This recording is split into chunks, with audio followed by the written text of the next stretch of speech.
શહેરના વડવાનેરા વિસ્તારમાંથી બોલેરો લઈને 3 શખ્સો આવીને પોલીસનો રોપ જમાવતા લોકોએ મેથી પાક આપી પોલીસને હવાલે કર્યો ત્યારે એક ડુપ્લિકેટ પોલીસ ઝડપાયો જ્યારે 2 લોકો ફરાર થઈ ગયા હતા।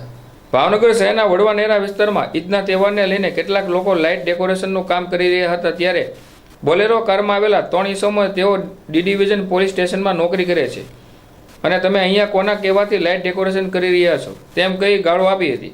જોકે સ્થાનિકોએ તેમની પર શંકા જતા તેઓને અટકાવવા જતા તેઓ ત્યાંથી બોલેરો લઈને ભાગ્યા હતા। આગળ જતા બોલેરો ઊભી રહી ગઈ હતી અને તેમાંથી 2 ઈસમો ભાગી ગયા હતા જ્યારે મયુરસિંહ હંસરાજસિંહ જાડેજા નામનો ઈસમ ઝડપાઈ ગયો હતો જેને પોલીસને સોંપી દીધેલ। તેમની સાથે રહેલ અન્ય 2 શખ્સો શક્તિસિંહ અને જયજીતસિંહ હોવાનું પોલીસને જાણવા મળ્યું હતું જેથી પોલીસે 3 વિરુદ્ધ ગુનો દાખલ કરી તજવીજ હાથ ધરી છે।